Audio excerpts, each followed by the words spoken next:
예배가 아니고요. 디다케라는 게 있어요. 가르치는 거죠. 그래서 우리가 주일학교도 모이고 따로따로 모이고 성경 공부도 하고, 근데 이것만 예배가 아니고요. 그 안에는 코이노니아라는 게 있어요. 여러분 사도행전 2장 보시면 모든 성도들이 같이 떡을 떼며 그렇죠? 서로가 서로를 음식을 가져와서 대접하는 거예요. 그것도 예배에 들어가요. 마지막 또 하나가 있어요. 디아코니아라는 게 있어요. 디아코니아라는 게 봉사예요. 그러니까 봉사라는 말이 무슨 우리가 여기서 막 어떤 봉사를 한다는 게 아니라 내가 성령 안에서 은사를 가진 걸 가지고 하나님의 교회를 세워가는 데 있어서 내가 몸으로 혹은 입으로 헌신하는 게 디아코니아예요. 그래서 예배는요, 이 모두가 예배예요. 그러니까 와서 말씀만 듣고 뒷자리에 앉아있다가 가는 거, 이걸 저는 그냥 도둑질이라 그래요. 제가 안식오를 1년에 한 달씩 갖기로 하고 2016년 딱 한 달 갖고 그 다음부터 못 갖고 있어요. 안식년을 달라니까 교회들이 죽어도 안 된대요. 그래서 한 달에 한 번, 1년에 한 달만 쉽시다. 근데 뭐 첫 달은 가고 둘째 작년부터 또 어렵더라고요. 이게 교회가 행사 연속이에요. 뭐 스케줄이 계속 있으니까. 근데 제가 그때 처음으로 뭐 큰 교회를 다 가봤어요. 한 4주 동안. 여기 만납교회도 가보고 대예배를 처음 들어봤는데 저는 들으면서 그런 생각했어요. 이분들이 여기를 왜 올까? 주차하는데 1시간 걸리더라고요. 그러니까 40분 전에 갔는데도 본당 근처는 차서 저쪽 학교 쪽에 주차하고 거기서 또 밴을 타고 교회를 와서 앞에 자리 꽉 차고 뒷자리를 가서 앉아서 예배드렸어요. 사랑의 교회는 여러분 특세하면 아침 4시에 반에 새벽 예배면 1시에 가야 들어가요. 그 정도 열심으로 주변에 있는 조그만 교회를 섬기면 난리가 날 텐데 왜 거기를 1시간 주차하고 가서요 맨 뒤에 앉아서 나올 때까지 아무하고도 얘기 한마디 못했어요. 근데도 왜 갈까요? 여러분 그런 거 같아요. 제가 그 모임 좀 여러 군데서 설교를 해요. 기업하시는 분들 아니면 무슨 어떤 회사에 가서 명함을 파가지고 오신 분이 있어요. 자랑스럽게 사랑의 교회 장로 명함을 파셨어요. 저도 명함이 없는데, 그러니까 그 교회를 다니는 게 자랑스러우신 거예요. 그냥 자랑스러우신 것 같아요. 뭐 때문이 아니에요. 내가 마치 삼성에 내가 들어갔다 이런 기분이신 것 같아요. 이런. 명함을 딱 주세요. 여러분 여기 집사님 명함 파고 갖고 계신 분 있어요? 우리 하늘땅교회 집사 이래서 이름 딱. 그 정도는 돼야 자부심이 있는 거죠. 다음 주에 만들어 드세요. 다 이렇게 하나씩. 예. 권찰, 그죠? 학생, 이런 거, 그죠? 예. 저는 그분들보다 여러분이 자부심이 없어요? 좀 도와주세요. 왜 이러시지, 분위기가? 아니, 그분들보다 자부심이 없으세요? 아니요. 있잖아요. 그죠? 하늘땅교회를 다닌다는 막 자부심. 여기에 나오는 모든 사람은 주 예수 그리스도의 은혜 가운데 살아갑니다. 이런 자부심 있으시죠? 네, 명함 파실 줄 믿습니다. 네. 명함 파고 다녀요. 그래서 그런 생각했어요. 교회도 역시 세상하고 똑같아지는 거예요. 그냥 그 안에 어떤 사귐과 때로는 어려운 성도를 내가 함께 도움으로 인해서 내가 같이 삶을 나눔으로 해서 오는 그 교제는 일부만 하고요. 많은 분들은 내가 어디를 다니고 참 유명한 목사님한테 설교 듣는다는 그 자부심 하나로 교회를 다니시더라고요. 그건 교회 다니시는 게 아니에요. 그건 예배 드리는 게 아니에요. 제가 어제 말씀드렸죠. 예배는 뭐가 있어야 돼요? 자기를 각을 뜨며 하나님 앞에 드리는 회개가 없으면 예배가 아니에요. 매 주마다 하나님 앞에 쓰는 하나님의 거룩하심 앞에 서서 나 자신이 회개하는 게 없으면 예배가 아니에요. 그건 그냥 여러분 그냥 음악 콘서트 다녀오신 거예요. 아니면 어디 좋은 여러분 테드라는 게 있어요. 미국 그 인터넷 보면 좋은 강연 15분짜리 20분짜리 들을 수 있어요. 어디서나. 그 강연 듣고 오신 거하고 별 다른 게 없어요. 거기 자리에 가서는요 통회하는 마음이 있어야 돼요. 하나님의 존전 앞에 서서 내가 진짜 이렇게 살지 못했구나. 하나님 나를 용서해 주십시오 하는 회개가 없는 예배는요.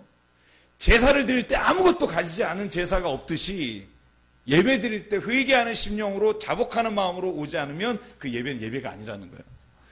여러분 그 예배가 매주 하나님 안에서 이 하늘 땅 교회에 일어나길 주의 이름으로 축원합니다. 여러분 오늘은 성령의 패러다임 바꾸자는 거예요. 성령 충만의 패러다임 바꾸고. 여러분 제가 질문할게요. 가끔 여러분들이 내가 질문한 건지 내가 대답하는 건지 모르더라고요. 질문하는 거예요. 성령이 뭘까요? 하나님이에요. 상품 같은 거 없나? 이런 거 하나 집에 이런 거 있니? 와, 몇 살이에요? 10살. 와.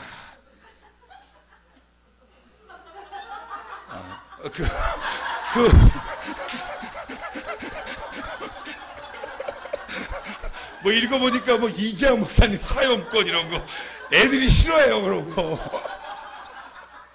난 문화사 분권인 줄 알고 줄라 했는데 내일 꼭 줄게 선물. 이래서 또 엮였어. 내일 와야 돼. 하나님의 영이에요, 그죠? 하나님의 영을 어떻게 체험하죠? 제가 여러분 어제 보니까 많이 피곤한 것 같아서 오늘 좀 컨셉을 바꿨어요. 좀 많이 물어보려고, 그죠? 하나님의 영 어떻게 체험하죠? 목사님이 무수히 말했을 텐데 삶으로 체험하세요? 오, 아닌 것 같은데. 삶으로. 죄송해요. 죄송해요. 제가 지금 피곤해서 그래요. 지금 배는 게 없어요, 지금. 어떻게 체험할까요? 여러분, 하나님의 영이에요. 그죠? 근데 성령을 받아라. 성령 체험한다. 도대체 그게 뭘까? 굉장히 막연해요. 여러분, 오늘 니고데모가 예수께 가서 물어요. 그냥 성령이 뭐냐고 묻지도 않고 거듭나는 게 뭐냐고 묻지도 않고 이렇게 물어요. 선생이요. 선하신 선생이요. 당신의 표적을 보니까 당신이 행하시는 능력이 엄청납니다. 당신이 아니면 이런 표적은 할 수가 없습니다. 여러분, 왜 이런 말을 던졌을까요? 니고데모가 어떤 사람이에요? 유대인 중에 지도자예요. 우리가 추측하기에는 사내들인의 70명 혹은 72명의 지도자급에 있었던 사람이라고 추측해요. 그러니까 야밤에 가죠. 낮에 가면 다른 사람이 볼까봐. 야밤에 갔어요. 물었어요. 당신의 이런 표적이 어떤 일이에요? 여러분, 표적이라는 것은요, 우리가 하나님이 하신 일, 특히 예수 그리스도께서 하신 일을 기적이라고도 말할 수도 있고, 근데 표적이라고 요한복음이 말하는 이유는 제가 첫날 말씀드린 것처럼 어떤 기적을 보고 나서 기적을 또 구하는 게 아니라 기적을 보면 하나님이 살아계시다 하는 세메이온, 사인을 보게 되는 거예요. 하나님 살아계시구나. 그러니까 기적을 통해서 우리는 기적을 또 원한다가 아니라 하나님은 살아계시구나.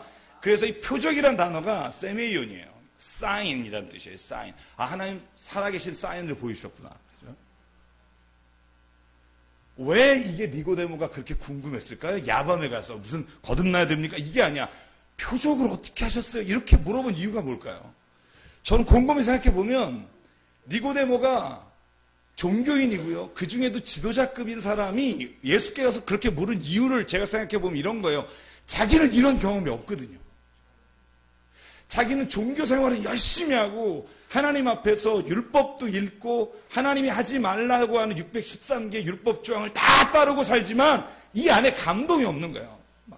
막 역사가 일어나고 이런 게 없는 거예요. 그냥 매일매일 해서는 안 되는 일, 해도 되는 일. 여러분, 제가 이스라엘 성지를 2번 갔다 왔는데요.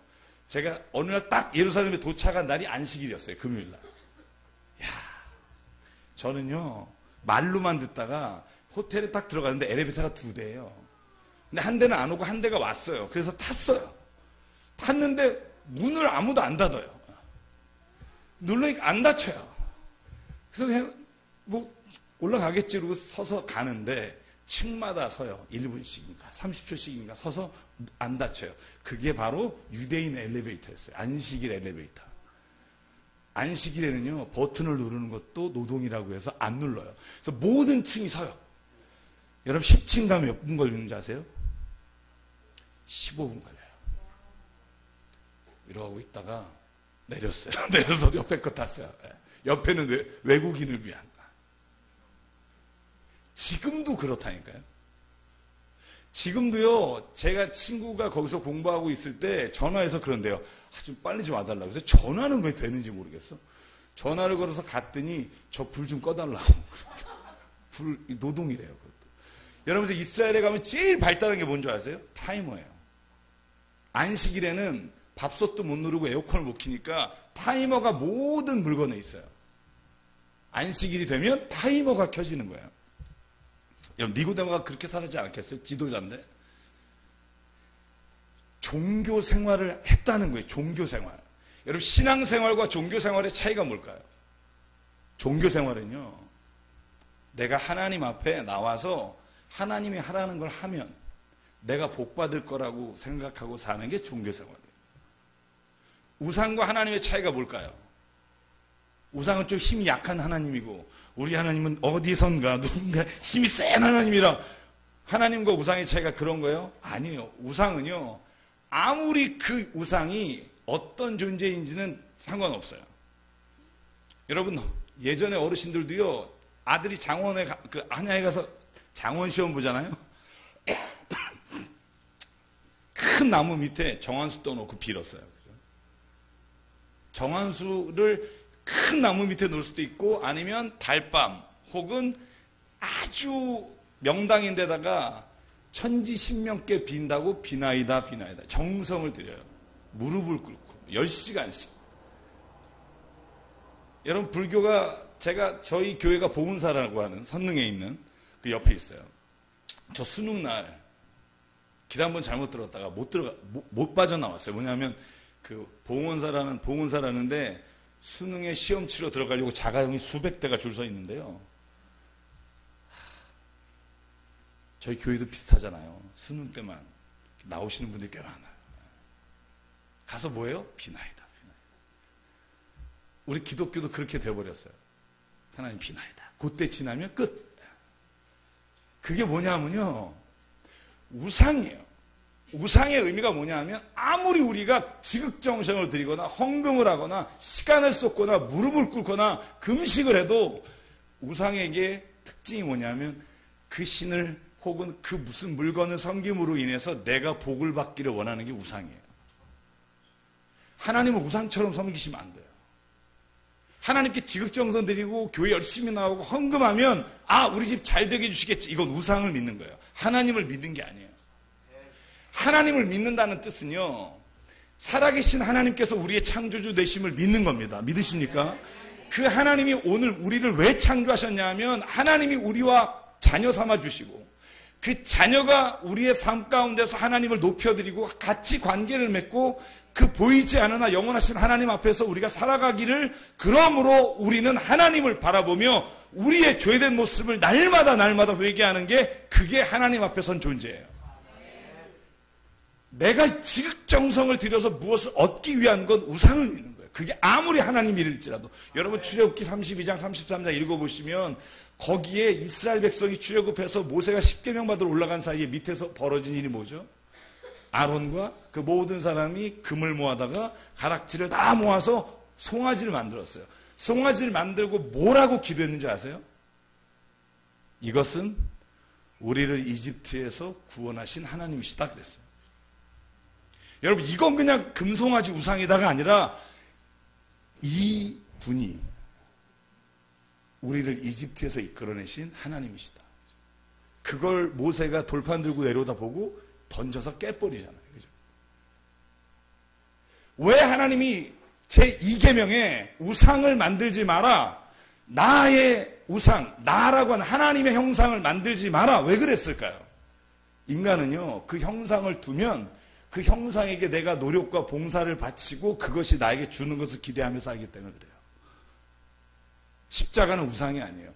십자가는 기독교의 상징이라고 말해요. 기독교가 왜 상징이 됩니까? 로마의 가장 악독한 죄인이 피를 흘리며 죽어가는 그 현장이 왜 상징이 돼요? 나도 그 십자가에 죽으신 예수처럼 이 땅에서 예수의 이름으로 살기를 원합니다. 나도 죽었습니다. 사랑하는 여러분, 하나님 앞에 쓰는 사람, 하나님을 믿는 사람은요, 하나님을 우상으로 여기잖아요. 내가 이만큼 했으니까 give and take이 아니라 하나님이 내게 주신 모든 건 하나님 겁니다. 은혜 아니면 살아갈 수가 없네. 호흡마저도 다 주의 것이니 세상 평안과 위로 내게 없어도 예수, 오직 예수뿐이네. 여러분 그 믿음이 있으세요? 호흡도 주께서 주셨고요. 그 감사가 우리 예배가 이유가 되고요. 우리가 주님 앞에 내게 주신 재능과 시간과 물질을 바치는 이유는 교회를 잘 세워서 그게 아니라 우리에게 주신 하나님의 그 은혜를 우리 이 세상에 주님을 모르는 사람을 위해서 하나님의 영광을 위해서 쓰려고 하는 거예요. 그것 가지고 땅 투기하고 그것 가지고 교회에 엄청난 몇천억을 들여서 짓는 건 저는 하나님이 그렇게 기뻐하시지 않다고 생각해요.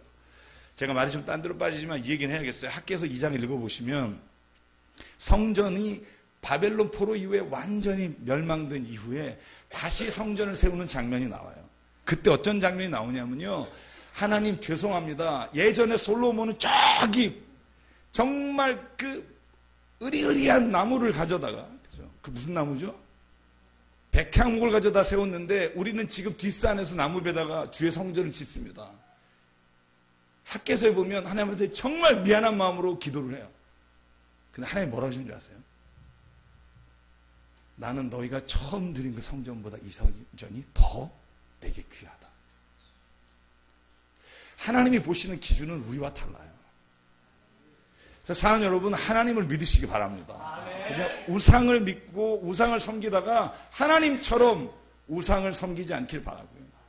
여러분, 니고데모가 종교생활 한 거예요. 종교생활 열심히 했는데 아무것도 이 율법을 지키는 것으로 인해 이 안에 감격이 없는 거예요. 여러분, 묻었죠. 선생님, 이 표적이 어떻게 하십니까? 예수께서 뭐라고 물어요? 이렇게 말씀하세요. 3절 볼까요? 예수께서 이르시되 진실로 진실로 내게 이르노니 사람이 거듭나지 아니하면 하나님 나라를 볼 수 없느니라. 여러분, 진실로 진실로가 헬라어로 뭔지 아세요? 제가 헬라어 써드렸어요. 써드리면 뭐예요? 그죠? 그래서 얘기하는 거예요. 눈은 있으나 보지 못하고. 기억하십시오. 예수께서 수없이 말한 진실로 진실로는요, 헬라어를 찾아보면 아멘 아멘이에요. 히브리어 헬라어로 아멘 아멘이. 왜 아멘이라고 하셔야 되냐면 예수께서 말씀하실 때마다 아멘 아멘 하셨어요. 진실로 진실로 내게 이르노니 사람이 거듭나지 않으면 하나님의 나라를 볼 수 없느니라. 아멘. 그래서 아멘은요, 그렇습니다. 주님, 제가 주의 말씀에 이 시간 동의합니다. 주의 말씀대로 되기를 원하나이다. 예수께서 가라사대란 말을 얼마나 많이 하셨어요. 진실로 진실로 내가 너에게 말한다. 그게 아멘이라는 걸 알고 나서 저는 아멘이 신나요. 아멘 이렇게 하는 거예요. 제가 여러분에게 말했잖아요. 찝찝한 아멘 하지 말자. 그죠? 아멘. 아멘. 연습해 볼까요? 도와주세요. 네. 저를 따라서 시작. 예, 얼마나 좋아요. 없던 힘도 난다고요. 그죠? 감사합니다. 감사합니다. 여러분께서 니고데 지문에는 뭐가 있냐면 이 답답한 심령. 그때 예수께서 말해요. 거듭난다. 그런데 거듭날 때 물과 성령으로 거듭난다라고 하셨어요. 여러분, 물은 우리가 잘 알아요. 물이 뭐죠? 우리가 말씀이기도 하고 세례라고도 말해요. 여러분, 사도행전 19장에 보면 사도 바울이 고린도 교회 갔을 때 아볼로라고 하는 사람이 목회하고 있다가 떠나고 바울이 갔단 말이죠. 너희가 성령을 받았느냐? 그랬더니 들어본 적도 없다 그래요. 그럼 너희가 뭘 받았냐? 그랬더니 요한의 세례 곧 회개의 세례를 받았나이다 이렇게 말해요. 회개의 세례가 우리가 물세례라고 말해요. 여러분, 세례 받으셨죠? 도와주십시오. 네. 세례 받을 때 뭐라 그래요? 성부와 성자와 성령의 이름으로 내게 세례를 주노라 하고, 원래는 물속에 풍덩 들어갔다 나와야 되는데 우리가 물속에 들어가기가 싫으니까 물만 적셔요. 그죠? 머리에다 이시죠. 왜 물에 들어갔다 나오죠?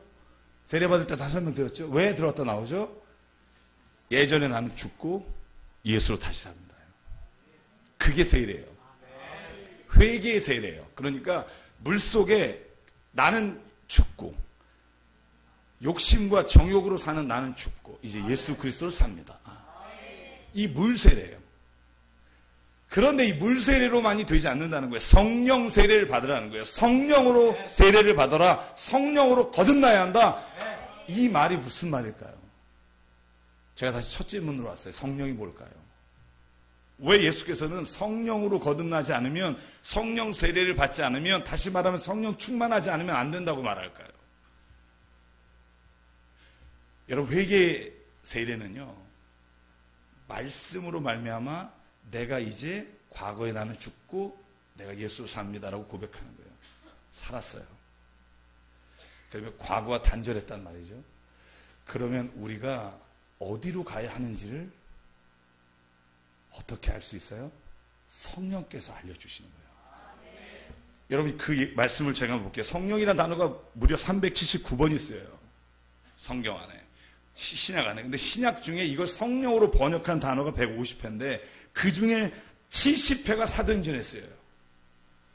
사도행전 28장까지니까 매 장에 성령이 3개씩 있단 말이에요. 그 단어가. 그죠? 그럼 얼마나 지금 이 성령에 대해서 사도 바울과 베드로가 성령에 대해서 강조했는지를 알 수 있어야 돼요. 초대교회는 성령의 역사였고 성령이 하나님이 운행하시는 영이 우리 모든 초대교회를 이끌 것 같은 능력이었다는 걸 알 수 있어요. 성령을 받아야겠어요? 안 받아야겠어요? 눈에 보이지 않아요. 바람이 임의로 불매. 바람을 볼 수 없으나 바람이 지나간 흔적은 볼 수 있죠. 죄송해요. 산지 얼마 안 되는데, 그죠? 그죠? 바람은 안 보이지만 바람이 지나간 흔적은 볼 수 있듯이. 성령은 보이지 않으나 성령이 임재한 사람은 알 수 있어요. 그런데 패러다임이 바뀌어야 보여요. 우리는 성령을 어떻게 생각하냐면요, 어떤 느낌이나 감정이라고 생각해요. 이걸 성령이라고 생각하세요. 아니요. 이건 성령 받은 게 아니에요. 여러분이 그냥 떨린 게 온 걸 수 있고, 성령을 받는 방법은 여러 가지예요. 우리는 성령 받는다 그러면 모여서 기도할 때 막 이렇게 떨리는 현상을 성령 받았다 그래요. 아니요. 귀신 들린 사람도 그래요.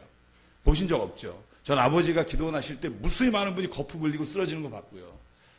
제가 대학교 사역할 때 귀신 들린 친구들 여러 명 봤어요. 막 떨리는 거, 여러분 입신 이런 거 좋아하지 마세요. 그건 꼭 성령의 역사 아닐 수 있어요. 제 말을 기억하십시오. 아닐 수 있어요. 성령의 역사를 구분할 수 있는 방법이 뭐냐 하면 거기에 있잖아요. 기분이나 느낌이나 감정이 아니에요. 그건 세상에 어떤 잡신도 할 수 있어요. 성령은요, 오직 하나님만이 주시는 영이에요. 그러니까 그 영을 받는 사람이 어떻게 성령을 받았는지 모르나 지나간 흔적은 알 수 있듯이 우리가 성령 받은 사람을 알 수 있어요. 잘 기억하십시오.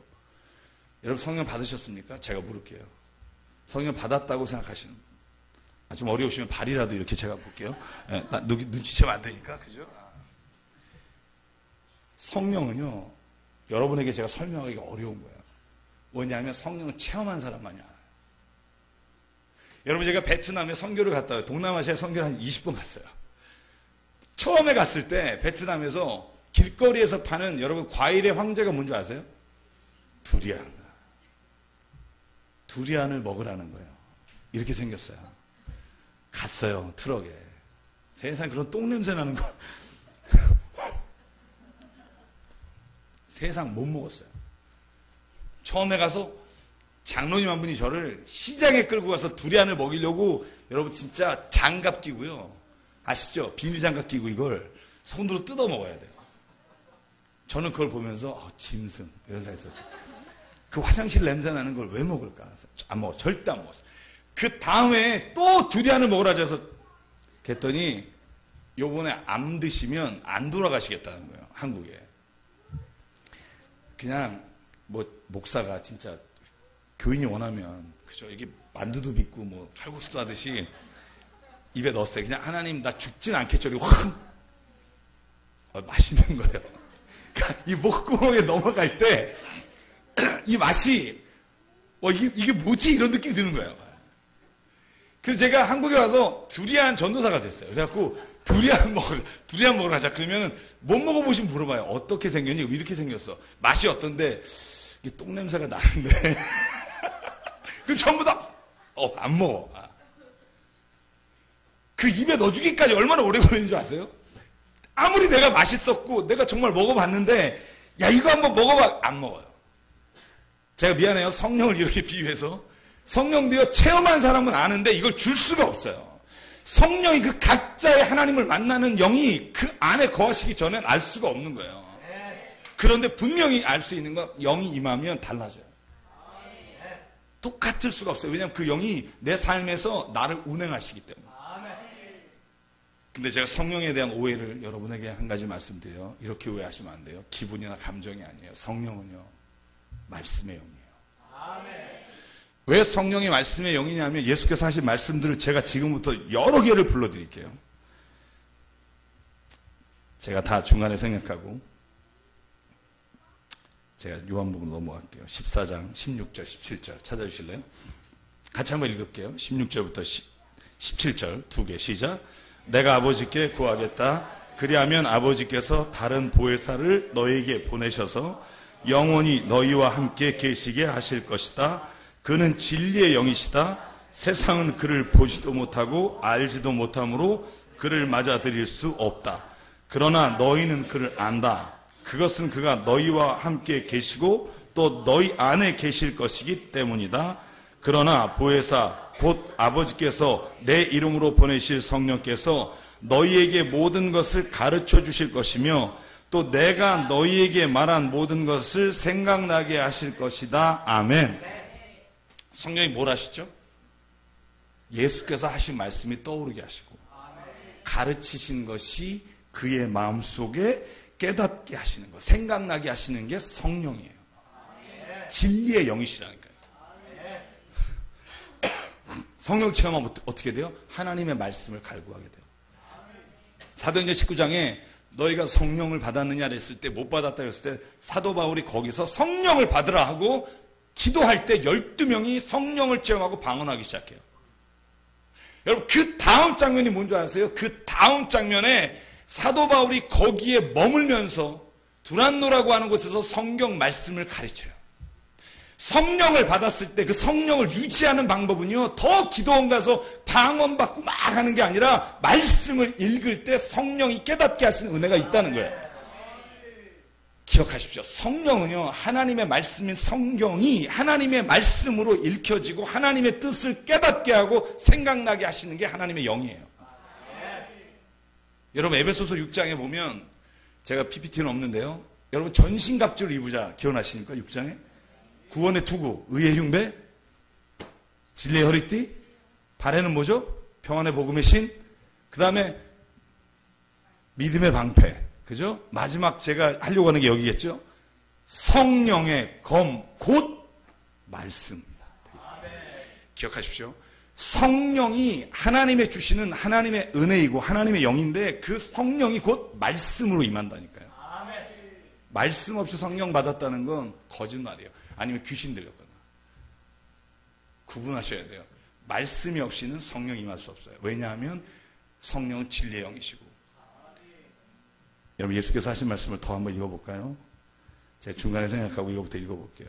이게 더 필요한 것 같아요. 그 뒤에 이렇게 돼 있어요. 요한복음 16장 8절 15절 성령 그가 오시면 죄와 의와 심판에 대해 세상의 잘못을 깨우치실 것이다. 아버지께서 가지신 것은 다 나의 것이다. 그렇기 때문에 내가 성령이 나의 것을 받아서 너희에게 알려주실 것이라고 말한 것이다. 죄에 대해서 의에 대해서 심판에 대해서 알려주시는 분이 누구라고요? 성령이에요. 죄를 죄라고 느낄 수 있는 사람이 어떤 사람이에요? 어떤 사람이 그렇게 느낄 수 있어요? 성령을 받은 사람. 다시 말하면 하나님의 말씀을 믿는 사람. 하나님의 말씀을 내 삶에서 가장 중요한 가치로 여기는 사람만이 성령께서 그걸 깨닫게 하신다는 거예요. 돌아가서 하나님이 이 성령을 누구는 주고 누구는 안 주는 게 아니라 누가복음 11장 13절에 이렇게 돼 있어요. 같이 읽을까요? 시작. 너희 가운데 아버지가 된 사람으로서 아들이 생선을 달라고 하는데 생선 대신에 뱀을 줄 사람이 어디 있으며 달걀을 달라고 하는데 전갈을 줄 사람이 어디에 있겠느냐? 너희가 악할지라도 너희 자녀에게 좋은 것들을 줄 줄 알거든. 하물며 하늘에 계신 아버지께서야 구하는 사람에게 성령을 주시지 않겠느냐? 아멘. 저는 성령을 못 받은 것 같아요. 이런 분 종종 있어요. 왜 그런 생각이 들까요? 그런 체험을 못 했거든. 가슴이 촥 오고 막 기도할 때 막 환상이 보이고 막 그건 성령 체험과 관계없어요. 그렇게 올 수도 있고, 말씀을 읽다가 확 내 안에 성령께서 나를 견딜 수 없게 회개하게 만드시고요. 성령께서 내 인격이 모난 거 보게 하시고, 내 자녀를 함부로 하거나 남편과 아내에게 함부로 하는 걸 하나님께서 막 미치게 보게 하세요. 견딜 수 없게 하세요. 그게 말씀이 영이 되어 우리 안에 거하시며 우리를 깨우치시는 거예요. 예전에 절대로 그런 일이 없었는데, 예전에 뭐 힘들고 어려운 사람이 내게 뭐 부탁하면 아유 열심히 살아라, 그릇하지 말고 이러고 지나갔는데, 어느 날은 성령 가운데 내가 하나님의 말씀을 임재하심을 체험하고 나니까 그들이 안타깝게 보이는 거예요. 긍휼하게 보이는 거예요. 내가 저 사람을 도울 수 있다면 얼마나 좋을까 하고 하나님 앞에 그 마음이, 영이 움직여 하나님의 말씀이 내게 이루어지도록 하는 게, 그게 바로 성령의 역사라는 거예요. 교회 안에서 재수없어. 아우, 쟤 왜 저렇게 생겼니? 그런 사람 없으세요? 혹시 교회가 왜 1, 2, 3부 예배 있는 줄 아시죠? 꼴보기 시대랑 빠지지 않으려고, 그죠? 근데 어느 날 주의 말씀을 읽고 사랑하라. 네 원수 너를 핍박하는 자를 왜 기도하라. 이 말씀이 영으로 내게 와서요, 내 자신이 그렇게 하는 모습을 하나님이 막 견딜 수 없게 하세요. 가서 말하게 돼요. 내가 진짜 미안하다고. 이건 사람이 할 수 없어요. 주의 영 가운데 있는 사람만이 할 수 있어요. 여러분, 성령이, 내가 충만하다는 게 쉽게 말하면 하나님의 말씀에 충만해서 그 말씀을 어제와 연결시키며 순종하는 능력을 주시는 게 성령이에요. 그래서 성령이 임재하면 내가 어쩔 수 없는 거예요. 그 성령이 그러면 어떻게 임재하느냐? 여러분, 성령은 각자에게 임재하는 게 달라요. 왜냐하면 우리가 가지고 있는 인품이나 우리가 가지고 있는 기질이 다양하기 때문에. 성령께서 임재하는 방법이 동일하다고 말하는 사람은, 그 사람은 저주가 있을지어다. 죄송해요. 어느 교회는 방언 안 하면 성령 못 받았대. 그런 게 성령이 어디 있어요? 성경에 있으면 가져오시라고요. 그런 말이 없는데 만들면 그게 바로 하나님의 말씀을요 왜곡하는 거예요. 방언은 할 수도 있고 안 할 수도 있어요. 저는 방언을 받았어요. 늦게 신학교 앞두고 신학교를 가기로 결정했는데 저희 집에 형은 아버지 엄마가 바쳤어요. 그래서 형은 하기 싫어 죽겠는데 너는 목사가 주의 종이 돼야 된다. 저는 막내인데 저를 안 바치셔가지고요. 저도 좀 그렇게 특별하게 대했으면 좋겠는데 너는 네가 하고 싶은 거 해. 그러면서 형에게 계속 너는 목사가 돼야 된다. 형은 막 집 나가고 가출하고 막, 형은 재능이 많았거든요. 혹시 제가 신학을, 너는 아니다. 계속 저를, 너는 아니다. 너는 그럴 인간이 아니다. 계속 이러니까 열받는 거예요. 막 이렇게. 제가 신학을 하게 된 이유가 뭐냐면, 저희 형님이 저랑 연년생이에요.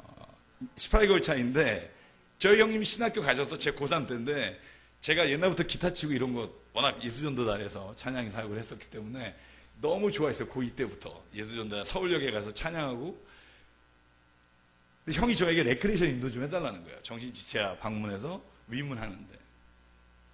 근데 거기에 갔다가 거기에 있는 친구들하고 놀고 그리고 집에 오다가 내 안에 견딜 수 없는 마음 하나님 주셨어요.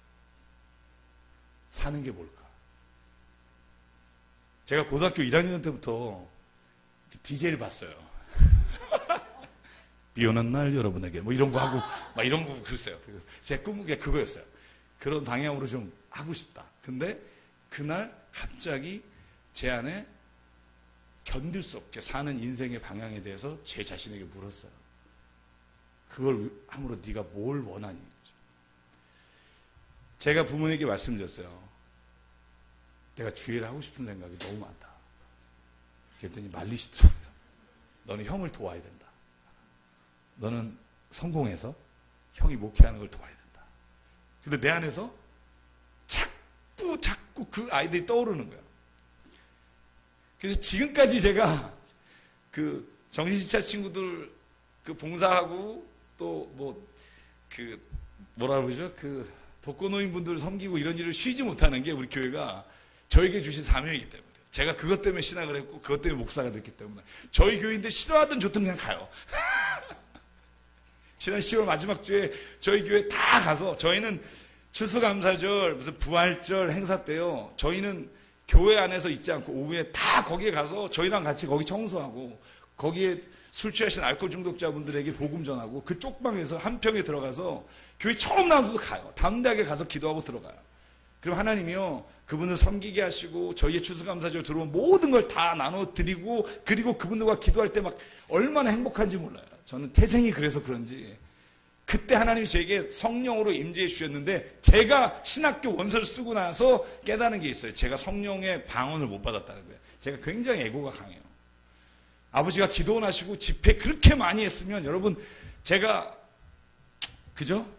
받을만 하잖아요. 방언하고 막 이렇게. 저는요 누가 와서 쓰러뜨릴 때 제가 이렇게 서 있으면 막 이러다 너 저희가 그러면 저는 이제 넘어져 본 적이 없어요. 저는 한 번도 눈 똑바로 뜨고 이렇게 버티고 있으면 저를 넘어뜨릴 수가 없었어요. 저를 한번 어떻게 하러 다리도 걸던데 제가 같이 걸어버렸어요. 그랬더니 그분이 쓰러진 적은 있어도 저는 쓰러진 적이 없어요. 근데 그날 제가 잊지도 않아요. 우리 동에 있는 사슴별장이라는 게 있어요. 정말 거기에서 예수전도단 선배들이 제가 요청했어요. 내가 신학을 하고 싶은데 이게 내 기분인지 하나님이 날 부르신 건지 모르겠다. 성령을 받고 싶습니다. 오늘 저를 위해서 기도해 주십시오. 그래서 같이 한 열 몇 명이 갔어요. 가서 밤새 찬양하면서 기도하는데 방언이 안 나오는 거예요. 진짜 그날은 처음으로 내가 방언을 받고 싶습니다. 하나님 앞에 처음으로 구했어요. 받고 싶습니다. 주님 제게 보여주십시오. 사인을 보여주십시오. 새벽에 막 기도하는데 제게 방언이 나오더라고요. 얼마나 행복했는지 몰라요. 여러분 저는 구하는 자에게 주시는데요. 기억해야 될 건 모든 사람이 그럴 필요는 없어요. 저는 그게 너무너무 필요했고요. 우리가 은사를 뭐라고 말하냐면 spiritual gift라고 그래요. 카리스마라는 게 은사인데 카리스라는 은혜라는 단어에서 왔어요. 그러니까 카리스마가 뭐냐면 하나님이 은혜로 주신 선물이에요.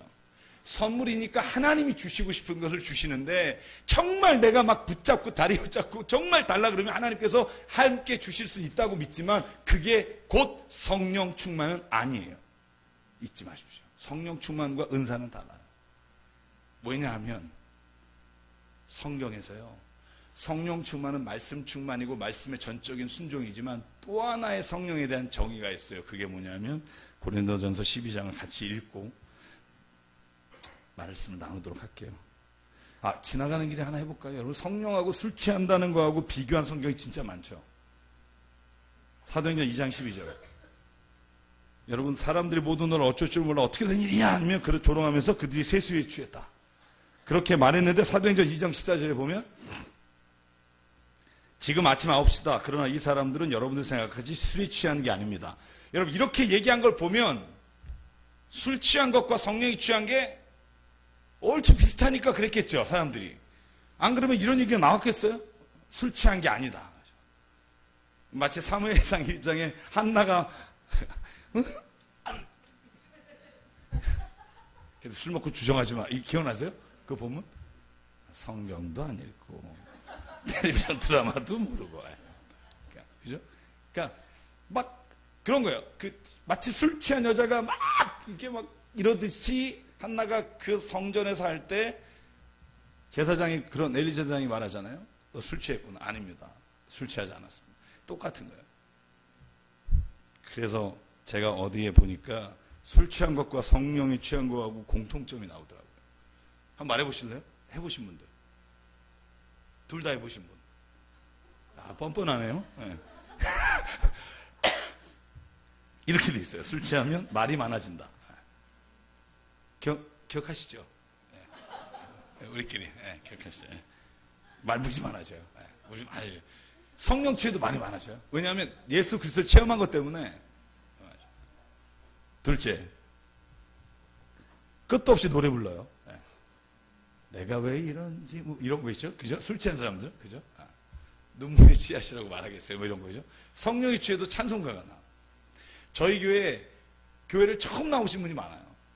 왜냐하면 뭐 조그만 교회 누가 오겠어요? 개척하는 교회 아무도 안 와요. 전부 다 옆에 있는 그냥 교회 안 다니시던 분이 이렇게 끌려와서 교회 정착하고 이런 게 초기반은 거의 다였어요. 제가 성역 공부를 할 때 지금 권사님 되셨는데요. 성역 공부 할 때 그런 얘기해서 바울 서신을 꼭 읽고 오라고 그랬어요. 그랬더니 집에 가서 바울 서신을 찾은 거예요. 마태, 마가, 누가, 요한, 바를 찾았는데 바가 없다는 거예요. 다음날 오셔서 성경 공부 때 뭐 아무리 찾아도 바가 없다는 거예요. 바울 서신에 바가 없다는 거예요.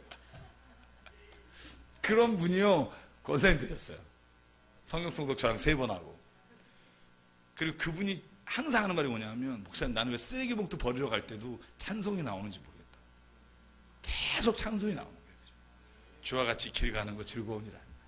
왜냐하면 성령이 임한 사람에게는요 하나님께 드리는 고백의 찬송이 우리의 삶에 날마다 고백되는 거예요. 여러분, 3번째 동일한 게 뭐냐 하면 자기도 모르게 담대해져요. 그죠?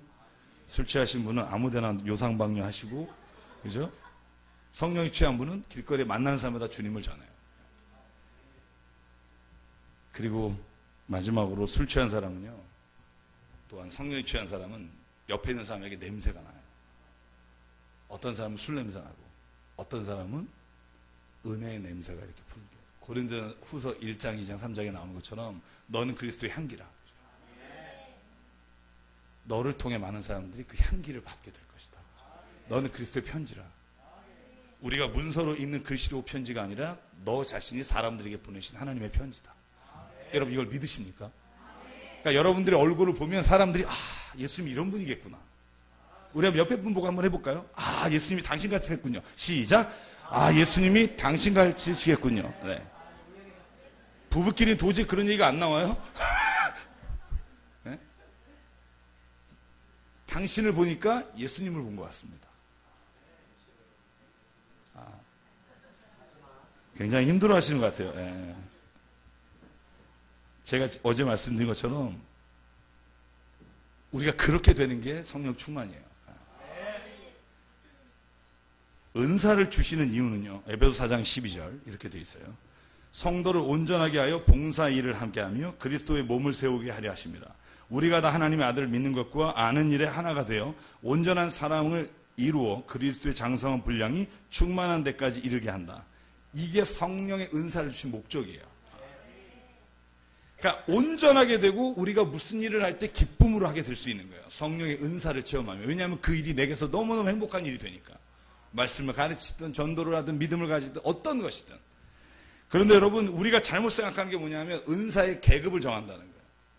제가 첫날 말씀드린 거 기억하시나요? 예언의 은사, 방언의 은사, 병 고치는 은사는 굉장히 뭐 있어 보이고 우리가 그걸 구하잖아요. 나머지 20몇 개의 은사는 계속 보잘것없는 은사라고. 근데 우리 교회 장로님 말씀드렸죠.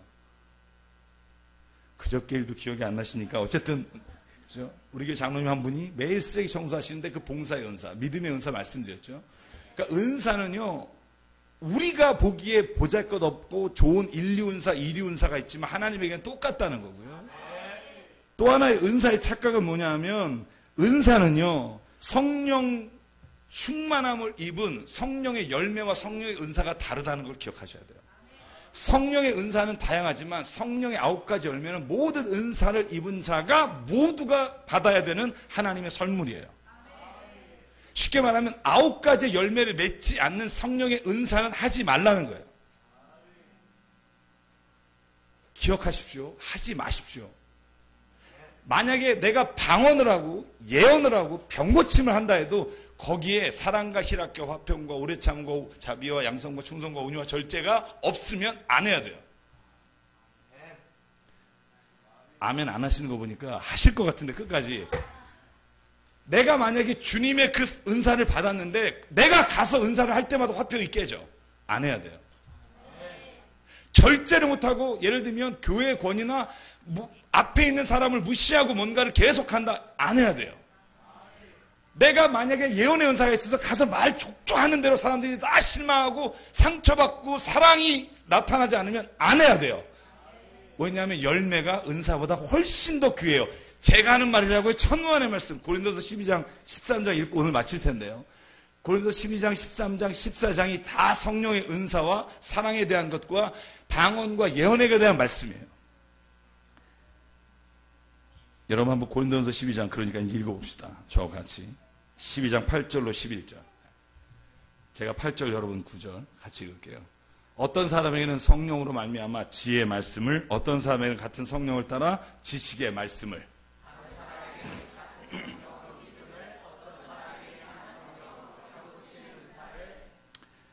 어떤 사람에게는 능력 행함을, 어떤 사람에게는 예언함을, 어떤 사람에게는 영들 분별함을, 다른 사람에게는 각종 방언 말함을, 어떤 사람에게는 방언을 통역함을 주시나니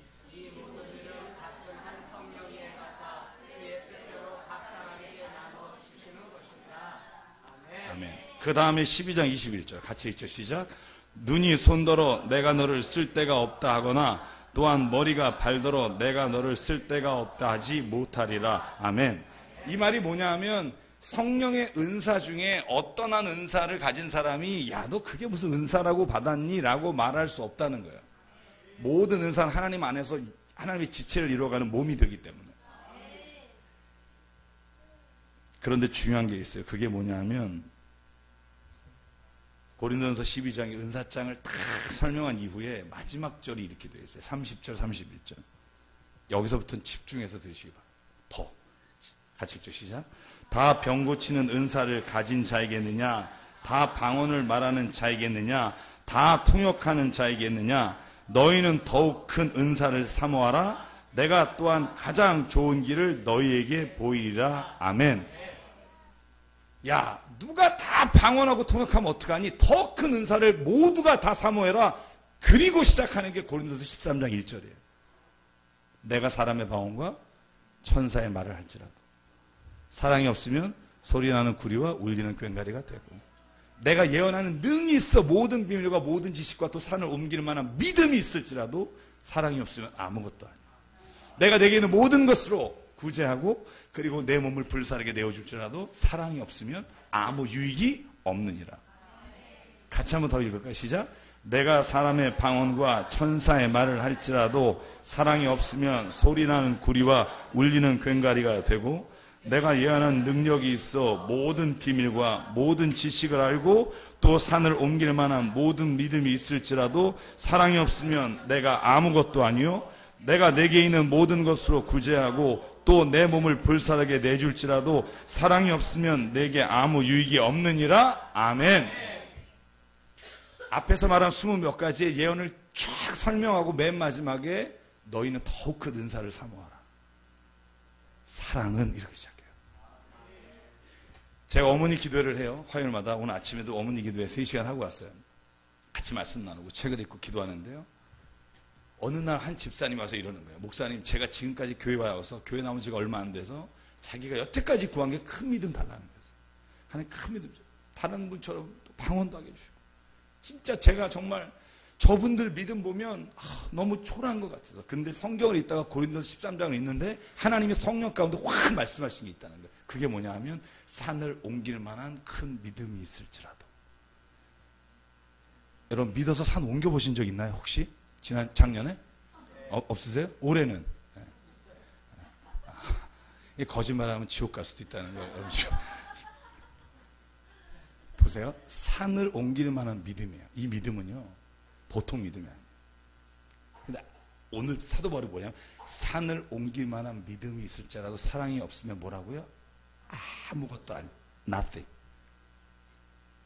Nothing. 그렇게 하면 좋겠다가 아니라 아무것도 아니에요. 천사의 말, 사람의 방언을 할지라도 사랑이 없으면 뭐가 된다고요? 소리 나는 구리와 울리는 꽹과리. 이거 쉽게 우리나라로 말로 뭐 된 줄 알아요? 헛소리라는 거예요. 헛소리. 제가 하는 말이 아니에요. 고린도서 14장에 보면 사도 바울이 말해요. 너희가 만약에 방언으로 1만 마디 방언을 하는 것보다 누군가 교회에 들어왔을 때 위로의 5마디를 하는 게 훨씬 더 유익하다는 거예요. 방언은 너를 위한 것이고. 잘 기억하세요. 성령 충만의 패러다임을 왜 바꿔야 하냐면 우리가 막 은사 받고 막 이런 것을 성령 충만이라고 착각하는데 아니요. 성령 충만한 사람은 바람이 임의로 불매 지나간 자리를 알 수 있듯이 그 안에 하나님의 영이 임하면 충만하면 얼굴에 사랑이 가득한 사람, 그 사람이 성령 충만한 사람.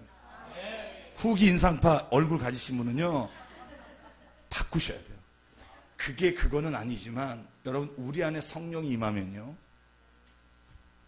사랑의 영이 우리에게 임재하시면요, 모든 걸 바꿀 수 있어요.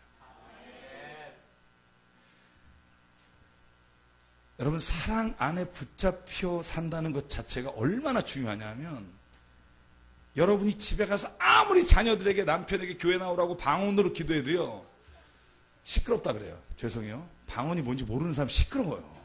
알라바라 뜬따빡깔 이러면 얼마나 시끄러운지 아세요? 옛날에 교인 10명일 때 권사님 한 분이 계속 방콕 방언 하시는 거야. 알라바라 뜬따빡 이러는데 다 여기 있는데 시끄러워 혼자. 우리 다 아무도 못하는데 막 혼자서 제가 말씀드린 뭐냐면, 그 방언이 잘못됐다는 거 아니에요. 방언의 은사도 귀한데, 그런데 아무것도 모르는 남편에게, 누군가에게 대적 기도한다고 또 대놓고 할라라라 그러면요, 여러분 그분에게는 이렇게 돼요. 오란나리에 싸거나, 야 이거랑 똑같아. 이거 별 차이가 없다니까 그 사람한테. 미치겠네 진짜. 그거 하지 마요. 뭐 해야 되냐 하면, 하나님 안에서 그 사람의 마음을 변화시키는 건 사랑이에요. 여러분 로마서 5장 8절, 우리가 아직 죄인 되었을 때 그리스도께서 십자가에 죽으심으로 하나님에 대한 우리에 대한 사랑을 확증하셨느니라. 우리를 변화시킨 게요, 하나님의 심판이에요? 아니요. 우리가 이렇게 교회에 나와서, 이 개척교회지만 여기에서 주님이 주신 은혜로 살아가는 게, 여러분 하나님 무서워서요? 아니요. 하나님 주신 그 사랑이 너무 깨달았기 때문에.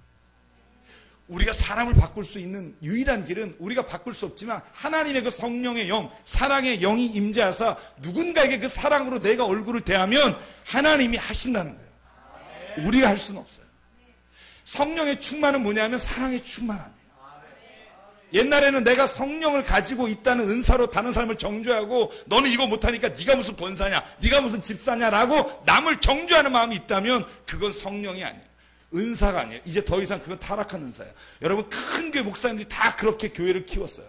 처음에 병 고치고, 처음에 방언하고 예언하고, 그래서 교회를 키우고 나니까 여러분 그런 능력을 이제는 만들고 조작하는 사람이 얼마나 많은지 몰라요. 여러분 그거 중요하잖아요. 여러분 방언 못해도 돼요. 예언 못해도 돼요. 아무것도 못해도 돼요. 주의 사랑이 그냥 내 안에 임재하셔. 하나님 내 안을 통해 주의 사랑을 전하기 원합니다. 이 기도면 충분하다는 거예요. 고린도전서 13장 13절 마지막 절이 뭔지 아세요? 그런즉 믿음, 소망, 사랑 이 세 가지는 항상 있을 것인데 그 중에 제일은 사랑이라. 믿음? 뭐 천국의 소망? 다 좋아요. 내가 지금 여기 사랑이 없는데 누가 그걸 믿겠어요? 여러분 여기 교회 나오는데, 교회 올라오면서 교회 가면서, 야 교회 가자, 너 왜 이렇게 늦어가지고 아빠 창피하게, 아이씨 교회 가지 말든가 하지, 이러고 올라가서 축복합니다 하면 애들이 뭐라고 생각하냐면, 교회를 가지 말아라. 저희 교회가 가끔 막 11시 예배잖아요. 10시 55분에 전화 오면 제가 막 들어가다 성가대 기도하다가 막 이렇게 전화기를 놓고 나오다가 받아, 무슨 일이세요? 그러면 목사님 교회 앞까지 왔으나 들어갈 기분이 아닙니다. 분명히 부부싸움 한 거야. 오다가 뭐 갖고 싸우는지 아세요? 성경 챙겼냐 안 챙겼냐고 싸워요. 어머 차 속에 왔는데 어디 갔지 얘가? 어디 갔지? 얘 똑바로 하지 마. 서로 싸우다가 성경 때문에 싸워서 교회 안 들어와요. 예. 그러지 마십시오. 여러분 성경 안 가져오면 어때요? 그 안에 사랑이 있으면 되지. 늦으면 어때요? 그 아이를 사랑하셔야죠. 늦었지 할 수 없지 뭐. 야 그래도 우리 예배 드리니까 좋지. 야 난 예배 드리는 게 진짜 좋다. 이렇게 해야 애들도 예배 드리는 게 좋은 거구나 이렇게 생각할 텐데, 야 빨리 갔다 오면 될까 이러면 엄마는 예배 드리는 게 참 힘든가 보다. 아니 애들이 안 그러겠냐고요. 입장을 바꾸고 생각해보라고. 여러분 교회는 막 교회 가서 목사님 은혜 받았습니다 하고 주차장 가서, 야 빨리 너 공부했어? 어디까지 했어? 막 이러면 여러분 은혜를 받은 건지 애가 헷갈린다니까요. 그죠? 한 가지로 가세요. 한 가지. 어차피 갈 거면 사랑으로 가길 축원합니다. 그래서 성령은요 하나님 말씀에 전적으로 순종하는 것이며 하나님의 말씀이 내게 찔리게 했을 때 돌아서는 것이며, 성령은 내가 그 말씀이 허락하시고 인도하시는 것을 아멘하며 가는 겁니다. 또 하나 성령은요, 내가 내 안에 있는 어떤 은사나 어떤 하나님께로부터 받은 것보다도 사랑이 우선이라는 것을 깨닫는 것이 성령 충만의 가장 지름길이에요. 만약에 내게 사랑을 더 못하게 하는 어떤 은사가 여러분에게 있어요? 자꾸 사람의 죄가 보여서 막 너무 힘들어요? 그럴 수도 있어요. 그럴 땐 그 은사를 포기하세요. 사랑을 찾으세요. 여러분, 교회 안에서 은사 막 간구하는 분 있어요. 저희가 봉사할 때 막 은사 찾는 분이 있는데, 은사를 자기 은사인지 아닌지 발견하는 3가지 방법을 내가 알려드릴게요. 첫째는요, 자기가 그 일을 하면 행복해야 돼요. 교회 안에서 어떤 봉사를 하든지 하나님이 내게 주신 은사대로 봉사하면 행복해야 돼요. 너무 기뻐야 돼요. 근데 또 하나의 기준이 있어요. 뭐냐 하면, 나는 기쁜데 내가 그 은사를 발휘했을 때, 예를 들면 권고의 은사라든가 이런 은사가 있어서 자기가 너무 기쁘게 얘기했는데 만나는 사람 족족 교회를 떠나. 만나는 사람은 슬프고 괴로워. 이러면 안 해야 돼요. 그거. 그거 은사 아니에요. 자기가 그냥 좋아하는 거지. 이걸 잡복 은사라고 그래요. 자기 혼자 좋아. 상대방이 좋아해. 또 하나, 나도 행복하고 내가 은사를 발휘할 때 그 사람도 행복하고 너무 좋은데 교회에 덕이 안 되고, 교회가 그 사람 주변에 은사가 발휘되면 발휘될수록 교회에는 싸움과 분쟁이 있으면 그건 은사가 아니에요. 제가 예전에 대학부 할 때 어떤 아이가 자기 예언의 은사 있다고 그래서 예배 시간마다 그 저녁에 모아다가 지 집에서 예언을 했어요. 갔다 온 애들이 신앙이 좋아지고 막 주님을 찬양하느냐? 아니에요. 온 모든 애들이 다 걔한테 가야 된다는 거예요. 교회 와서 거기는 진짜 성령을 직접 받는데요. 여러분, 우리가 성경적으로 신학적으로 이렇게 고백해요. 성경으로 모든 계시는 끝났습니다. 이거는요, 믿음이에요. 또 어떤 계시가 있을지 모른다라고 생각하는 순간 우리는요, 성경 외에 다른 것에 우리의 신경을 뺏기게 돼요. 신학적으로는 그래서 계시는 끝났으면 인스피레이션, 하나님의 그 말씀이신 계시의 결정체이시며 하나님이신 이 말씀이 오늘 우리에게 인스파이어, 영감을 주셔서 깨닫게 하시는 것만 우리에게 있다라고 고백해요. 그 고백이 중요해요. 이단이 뭘 노리냐면 계시받았다는 거예요. 틀리다는 거예요. 신천지나 이런 데서 말하는 건 우리가 파수꾼이라 교회 안에서 추수해야 된다는 거예요. 저는요, 그분들의 말 중에 일부분은 맞아요. 교회 안에 구원받지 못하고 교회와 상관없이 우상처럼 다니는 분도 있을 거예요. 그런데 기억해야 할 건, 그것은 하나님이 하시는 것이지 누가 와서 거기를 가면 다 구원받는다? 이게 거짓말이라는 거예요. 거기도 또 구원받을 자와 아닐 자가 있겠죠. 물론 구원 다 못 받을 수 있다고 저는 생각하지만, 계시는 끝났고요. 하나님의 영감, 하나님의 말씀을 통해서 깨닫게 하시는 것만 우리에게 있다고 믿으십시오. 그럴 때 그 말씀이 내게 하나님의 말씀으로 들리게 돼요. 사랑하는 여러분, 말씀을 정리할게요. 저와 여러분이 하나님을 다 이해해서 사랑할 수 있는 게 아니에요. 하나님을 본 사람이 없잖아요. 하나님을 다 이해해서 제가 목사가 됐어요? 아니요. 전 아직도 모르겠어요. 전 아직도 제가 그렇게 기도를 했는데 왜 많은 교우들이 7, 8, 9월에 그렇게 돌아가셨는지 아직 모르겠어요. 이해를 못하겠어요. 제가 얼마나 울었는지 몰라요. 잘 모르겠어요. 다 이해할 수 없지만 사랑할 수 있어요. 여러분, 제가 이 말씀을 왜 드리냐면, 하나님이 우리에게 이렇게 말씀하셨어요. 요한일서 4장 7절. 사랑하는 여러분, 서로 사랑합시다. 사랑은 하나님에게서 난 것입니다. 사랑하는 사람은 다 하나님에게서 났고 하나님을 압니다. 사랑하지 않는 사람은 하나님을 알지 못합니다. 하나님은 사랑하시기 때문입니다. 이 말을 바꾸면 이런 거예요. 하나님을 이해하고 사랑하는 게 아니라 하나님은 사랑이셔서 우리가 사랑할 때 이해하게 된다는 거예요. 여러분, 나를 위해서 십자가에 죽으신 예수님을 이해할 수 있으세요? 왜? 그런데 내가 자녀를 그렇게 사랑해 보면, 아, 하나님이 나를 자녀 삼아 주시고 나를 위해 죽으실 수 있구나. 사랑하면 그 사랑이 깨달아져요. 사랑하지 않는 자는 하나님을 알 수 없다는 말이 그런 의미예요. 여러분, 그 다음에 뭐라고 말씀하시냐면, 아니, 어제 우리가 한 호세아 먼저 볼까요? 6장에 제가 어제 말씀 안 드린 게 뭐냐면 마지막에 이렇게 돼 있어요.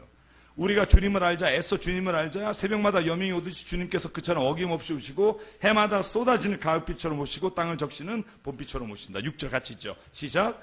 내가 바라는 것은 변함없는 사랑이지 제사가 아니다. 불살라 바치는 제사보다는 너희가 나 하나님을 알기를 더 바란다. 아멘. 제사 드리고 예배 드리고 여기서 뭔가 행사하는 걸 원하는 게 아니라 하나님 뭘 원하신다고요? 사랑을 원하신다니까.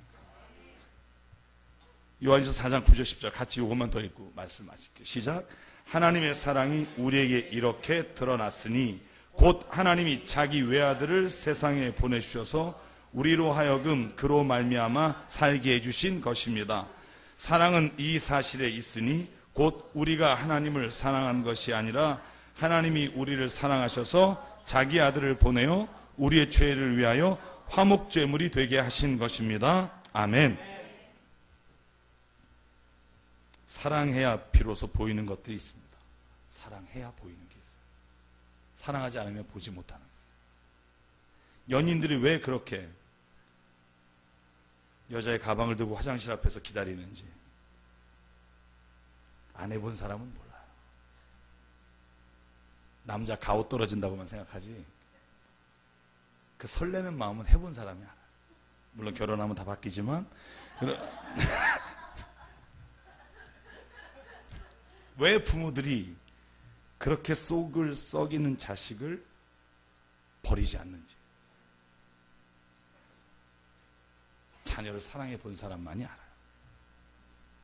하나님의 그 사랑을 받은 사람만이 그 사랑을 알아요. 그래서 여러분 기억하십시오. 너 왜 사랑하지 않니? 이건 교회에서 무의미한 단어. 사랑을 깨달은 자가 사랑하면 돼요. 왜냐하면 사랑은 보는 것이고 받는 것이지 배우는 게 아니에요. 아우 나는 진짜 매주 나와서 이렇게 하는데 제가 옛날에 교회 있을 때 항상 주방에서 일하시는 분들이 뭐라고 그러냐면 막 나가 성가대원이 딱 여자가 딱 지나가면 자기 구역인데 오늘 성가대 하느냐고 주방에서 설거지 안 하잖아요. 그러면 엄마 메이크 바르고 교회 오니까 좋겠다 막 이러고 싸우는 거예요. 막 나는 메이크 한 번도 못 바른다 막 이러면서 매니큐어 바르고 하시라고요. 매니큐어 바르고. 그죠? 사람이요 내가 사랑하라고 말하는 순간 사랑하고 싶다가도 안 하고 싶어요. 사람이 묘한 동물이에요. 제가 만약에 집사람에게 물을 집사람이 지금 이거 먹고 싶겠네? 그리고 못 꺼내주려고 하는데 자기야 이거 좀 갖고 와. 그러면 갖고 오려고 했었거든요. 근데 이거 가져와 그러면 네가 해. 이렇게 돼요. 인간이요 자기 자신이 누군가에게 지적질 당하거나 뭐를 하라고 말할 때 성령이 바꾸시지 않으면 그 말에 아멘 하지 않아요. 하고 나서도 마음에 불만이 있고 그 사람에 대해서 미움을 가져요. 사랑은요 어떻게 번지냐면 가르쳐서 번지는 게 아니에요.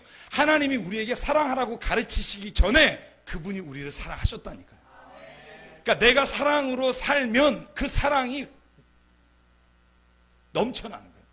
주변에 그 사랑을 본 사람이 저렇게 되고 싶다. 저는 하늘땅교회가 이 성령의 충만함, 사랑의 충만함이 우리가 입이 아니라 우리가 먼저 깨달은 사람이 그 사랑을 살 때 하나님이 사랑을 살도록 사람들을 이끌어 가시는 은혜가 있기를 주의 이름으로 축원합니다. 제가 영화 하나만 얘기하고 마칠게요. 흐르는 강물처럼이라는 영화가 있어요. 1991년에 제가 참 좋아하는 영화. 이 영화는 목사님의 두 아들이에요. 나와요. 목사님이 장로교 목사님인데 아버지하고 낚시하는 걸 너무 좋아해요. 성장 영화라고 그러죠. 어렸을 때부터 죽을 때까지. 첫째 아들은요 교수가 됐어요. 끝내려네요. 네. 둘째 아들 폴은 신문사의 기자가 됐어요. 근데 둘째 아들이 도박에 빠져요. 성공했는데 도박에 손을 대는데 이 도박에서 빠져나오지 못해요. 그렇게 아버지하고 형이 말려도 마지막 장면이 다소 비극적이에요. 신문기자였던 둘째 아들이 도박빚에 너무나 시달리다가 마지막으로 도박장에 가서 돈을 따서 갚으려고 하다가 거기서 결국 싸움이 일어나고 다음날 아침 손이 부러지고 총에 맞아 죽어요. 그 시체를 찾으러 아버지와 그 큰형이 가요. 근데 아버지는 안 가고 형만 가서 돌아와요. 그때 아버지가 물어요. 폴은 어떻게 됐니? 아무 대답 없이 그 아버지가 교회에서 아들 장례식을 진행해요. 저는 그때 그 아버지의 설교가 제가 참 많은 것을 생각하게 했어요. 사랑하는 성도 여러분, 자기 아들의 죽음에 대해서 교인들에게 설교해요.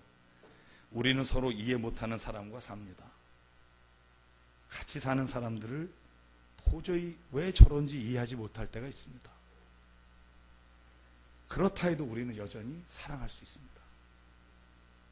완전한 이해가 없이도 우리는 완벽하게 사랑할 수 있는 존재입니다. 저는 그 단어가 왜 가슴에 와닿냐면 그 아버지가 그 아들을 이해를 못했다.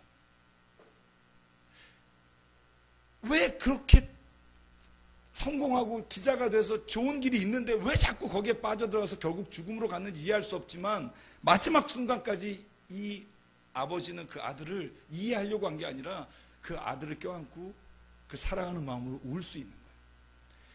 여러분, 부부가 다 이해해야 사랑할 수 있어요. 천만의 말씀. 저는 저희 아내를 아직도 정말 모르겠어요. 왜 어제는 좋다가 오늘은 그게 싫은지 잘 모르겠고. 교인도 마찬가지예요. 근데 왜 그런 줄 아세요? 저는 그냥 그렇게 생각해요. 그냥 아침에 기분이 안 좋은 거예요. 내한테 안 좋은 게 아니라. 저는 교회에서요, 무슨 회의를 할 때 제가 낸 의견이 다 캔슬된 적이 많아요. 근데 그렇게 생각해요. 나를 반대하는 게 아니라 내가 낸 의견을 반대한다. 저희 교회가 만장일치제라 제가 지난주에도 의견 냈다 3개나 잘렸어요. 반대해요. 주일학교 좀 나누자니까 안 된다고 그래서 네 그러고 그냥. 근데 뭘 생각하냐면 나를 반대하면 내 의견을 반대하면 나를 미워한다고 생각해요. 나를 반대한다고 생각하고 다음에 네가 말할 때 보자. 그래서 아무 좋고 싫고에 상관없이 미워하는 마음으로 반대한단 말이죠. 저는요, 이해가 되지 않아도 저는 사랑하는 게 성경의 사랑이라고 믿습니다. 많은 사람들이 하나님을 완전히 이해하지 못하지만 하나님을 믿겠다고 내 마음에 믿음이 있는 순간 하나님을 사랑할 수 있고요. 아브라함은 25년 동안 자기 아들을 주시 않은 하나님을 이해할 수 없었지만 하나님을 신뢰했고요.